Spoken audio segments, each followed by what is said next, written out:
നിങ്ങളുടെ ഇഷ്ട പരമ്പരകൾ എക്സ്ക്ലൂസീവായി സൺ നെക്സ്റ്റ് ആപ്പിലൂടെ തികച്ചും ഫ്രീ ആയി ഇപ്പോഴേ ആപ്പ് ഡൗൺലോഡ് ചെയ്യൂ.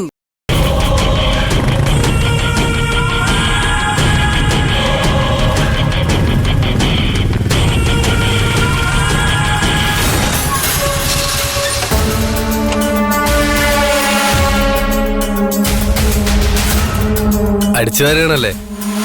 ഈ സമയത്ത് ഇങ്ങനെയുള്ള ജോലിയൊക്കെ ചെയ്യുന്നത് നല്ലതാ. നീ MBBS പാസ്സായിട്ട് ഡോക്ടർ ആയാ മതി. ഇതൊക്കെ പറയാൻ ഡോക്ടർ ആവണോ? കോമൺ സെൻസ് പോരെ?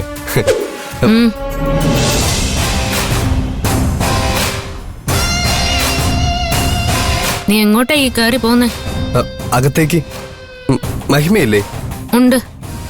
അതിന് അല്ല, കല്യാണം അടുത്തെന്ന് കരുതി അവളുടെ പഠിപ്പിനത് ബാധിക്കരുതല്ലോ. അതുകൊണ്ട് അവൾക്കുള്ള നോട്ട്സുമായിട്ടാ ഞാൻ വന്നേ. ഇത് തരാനല്ലേ നീ വന്നത്? ഞാനിത് മഹിമയ്ക്ക് കൊടുത്തോളാം. നീ വേഗം പോവാൻ നോക്ക്. അല്ല, ഇതുവരെ വന്ന സ്ഥിതിക്ക് മഹിമയൊന്ന് കണ്ടിട്ട് പോവാലോ.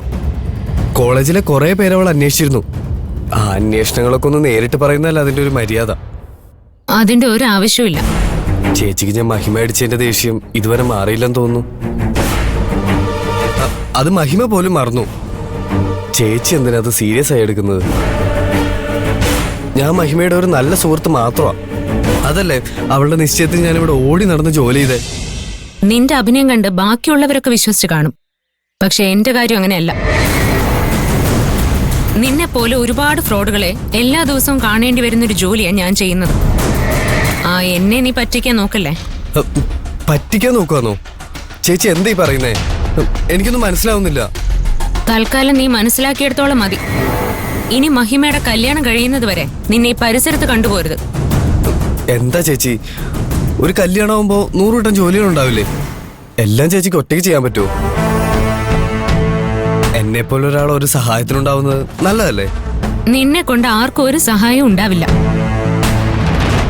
സ്വന്തം ആവശ്യത്തിന് ബാക്കിയുള്ളവരെ ദ്രോഹിക്കാൻ മാത്രമേ നിനക്ക് കഴിയൂ. ഈ വീട്ടിൽ ഒരു നല്ല കാര്യം നടക്കാൻ പോവാ. നിന്നെ പോലുള്ളവന്മാരുടെ നിഴല് പോലും ഇവിടെ വീഴരുത്. ഇറങ്ങി പോടാ. ശരി ചേച്ചി.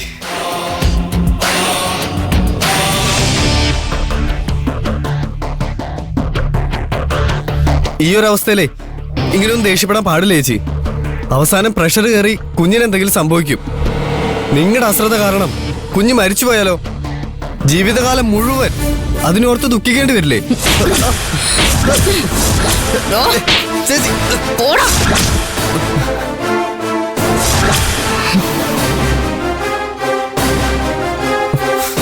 മഹിമയെ കോളേജിൽ വെച്ച് തല്ലിയപ്പോ തന്നെ ഞാൻ നിന്നെ ഓങ്ങി വെച്ചതാ.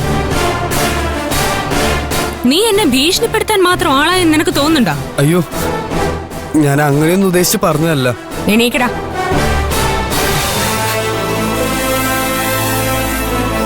നീ എന്തുദ്ദേശിച്ചിട്ടാണെങ്കിലും ഈ വീട്ടിലേക്കുള്ള വഴി നീ മറന്നേക്ക്. മഹിമയുടെ കൂടെ എങ്ങാനും ഞാൻ നിന്നെ കണ്ട സ്പോട്ടിൽ അറസ്റ്റ് ചെയ്ത് ലോക്കപ്പിലിട്ട് നല്ല ഇടിയടിക്കും. തൽക്കാലം കിട്ടിയതും കൊണ്ട് പോയിക്കോ. എന്നാ എന്റെ ഒരു ബുക്ക്.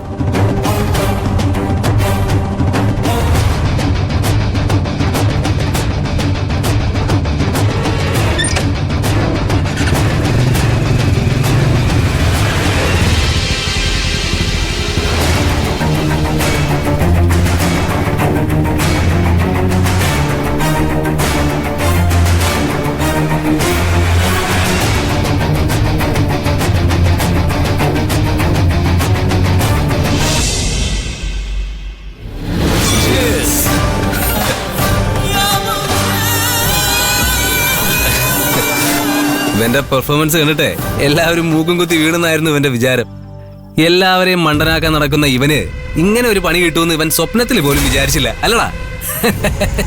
ചിരിച്ചോ, നന്നായിട്ട് ചിരിച്ചോ. എന്നെ അപമാനിക്കുന്നവരെ ഞാൻ എന്താ ചെയ്യാന്ന് കണ്ടു കാണുമല്ലോ. അതുപോലൊരു പണി നിനക്ക് വേണോ? അല്ല, വേണമെങ്കിൽ പറഞ്ഞാൽ മതി, ഞാൻ സെറ്റ് ചെയ്ത് തരാം. എന്റെ പൊന്നു മോനെ, ഞാനൊരു തമാശ പറഞ്ഞല്ലടാ. എടാ, നിന്നെ അടിച്ചതും അപമാനിച്ചതും ഞങ്ങളാണോ? ആ മുകുന്ദനും മഞ്ജു അല്ലേ? നീ ആണാണെങ്കിൽ അവരോട് പോയി പകരം ചോദിക്കും. അവര് 2 പേരോടും ഞാൻ പകരം ചോദിക്കും. അതിനെനിക്ക് അവരെ ലക്ഷ്യമിക്കേണ്ട കാര്യമില്ല. മഹിമയ്ക്ക് നൊന്താ അവർക്കെല്ലാം നോവും.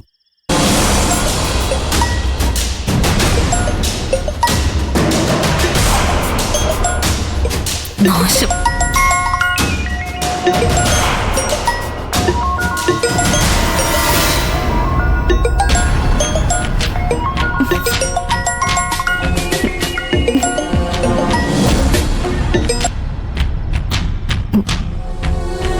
ഹലോ, സ്വപ്നം കണ്ടിരിക്കുവായിരുന്നോ? ഫോൺ എടുക്കാൻ കുറെ വൈകിയല്ലോ. മുകുന്ദനെ കല്യാണം കഴിക്കാൻ റെഡി ആയിട്ടിരിക്കുകയാണെന്ന് തോന്നുന്നു. എന്താ അഭി നിന്റെ ഉദ്ദേശം? നിനക്ക് വൈരാഗ്യമുള്ളത് എന്നോടല്ലേ? എന്തിനാ പാവം വക്കീലിനെ ഇതിൽ പിടിച്ചിടുന്നത്? അവൻ പാവോ? നിനക്കും നിന്റെ കൂടെയുള്ളവർക്കൊന്നും എന്റെ വില അറിയില്ല. അതുകൊണ്ടാ അവൻ എന്നോടൊരു ബഹുമാനമില്ലാതെ പെരുമാറുന്നേ. പോട്ടെ, നീ പറഞ്ഞത് ഞാൻ കേട്ടില്ലെന്ന് വെക്കാം. ഞാൻ കുറച്ച് നല്ല മൂഡിലാ. അതുകൊണ്ടേ നിനക്കൊരു 1 ടൈം ഓഫർ തരാം. നാളെ ഒരു ദിവസം നീ ഞാൻ പറയുന്ന കാര്യങ്ങളെല്ലാം കൃത്യമായിട്ട് ചെയ്താ ഞാൻ നിന്റെ വീഡിയോ ഡിലീറ്റ് ചെയ്യാം. അല്ല, എന്തോന്നും മിണ്ടാത്തെ? ഇതിനൊരു ഉത്തരം എന്താ? എന്റെ ഈ മൂഡ് മാറിക്കഴിഞ്ഞാ പിന്നെ ഈ ഓഫർ ഒന്നും ഉണ്ടാവൂല. നീ എന്തിനാ എന്നെ വിളിക്കുന്നെ? അതൊക്കെ സസ്പെൻസാ. നീ വീഡിയോ ഡിലീറ്റ് ചെയ്യുന്നുള്ളതിന് എന്താ ഗ്യാരണ്ടി? ഗ്യാരണ്ടിയാ? ഞാൻ നിനക്ക് വല്ല മിക്സിയാ ഗ്രൈൻഡർ വല്ല മിക്കാൻ വന്നാണോ? അല്ല, അല്ലെങ്കിൽ നീ എന്തിനാ ഇതൊക്കെ അന്വേഷിക്കുന്നേ? അതെ, വെറുതെ സമയം കളയണ്ട. എന്നെ വിശ്വസിക്കുക അല്ലാതെ നിന്റെ മുമ്പിൽ വേറെ ഒരു വഴിയുമില്ല.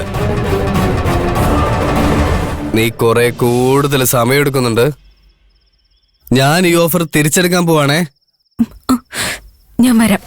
ആ, അതാണ് ഗുഡ് ഗേൾ. ഞാനേ നിനക്ക് ഞാൻ ലൊക്കേഷൻ അയച്ചു തരാം. സമയം ഞാൻ രാവിലെ വിളിച്ചു പറയാം. ഗുഡ് നൈറ്റ് മോളു.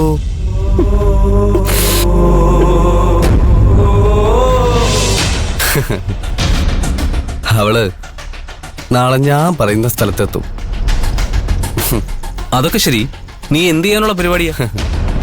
എന്നോട് ചെയ്തതിനെല്ലാം കൂടി അവൾക്ക് തിരിച്ചൊരു പണി കൊടുക്കുന്നുണ്ട്. ഒരു കുട്ടിക്കത്ത പണി. അല്ല, നിന്റെ പരിചയക്കാരനല്ലേ ആ പവിത്ര ലോഡ്ജിന്റെ മാനേജർ? ആ, സുരേഷ് ഏട്ടൻ. ആ ലോഡ്ജിന്റെ പേര് മാത്രമേ പവിത്രമെന്നുള്ളൂ. അവിടെ റൂം എടുക്കുന്നവരെല്ലാം കഞ്ചാവുകാരും പിന്നെ മറ്റേ പരിപാടിക്ക് വരുന്നവരുവാ. അല്ല, നീ ഇപ്പൊ എന്തിനാ അയാളെ അന്വേഷിക്കുന്നത്? നമുക്കും നാളെ ഒരു പരിപാടിയുണ്ട്. നീ എന്താടാ ഈ പറയുന്നേ? അവളെ ടെൻഷൻ അടിച്ച് കളിപ്പിച്ചത് മതി. അവളെ നാളെ നശിപ്പിക്കണം.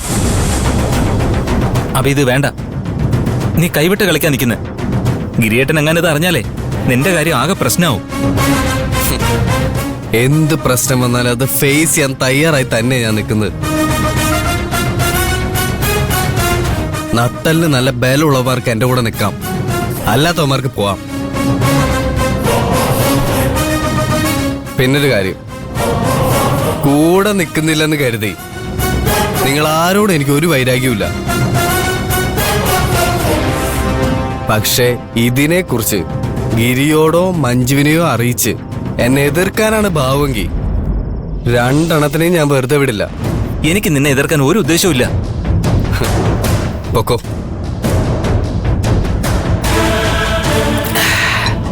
എന്നാ ശരി, നടക്കണം. ആണാണെന്ന് പറഞ്ഞ് നടന്നോളും. അല്ല, നിന്റെ ഉദ്ദേശം എന്തുവാ? നിനക്ക് പേടിയുണ്ടോ? എനിക്ക് പേടിയൊന്നുമില്ല. പക്ഷെ നിന്നെ സഹായിച്ചതുകൊണ്ട് എനിക്കെന്താ ഗുണം? ഓ, നിനക്കും മഹിമയുടെ മേലൊരു നോട്ടം ഉണ്ടായിരുന്നല്ലോ. നിന്റെ ആഗ്രഹവും നാളെ നടക്കും. എന്നാ ബിബിമോൻ നിന്റെ കൂടെ കട്ടക്ക് നിൽക്കും. എന്നാലേ നീ സുരേഷിനെ വിളിച്ച് വേഗം കാര്യം പറ. ആ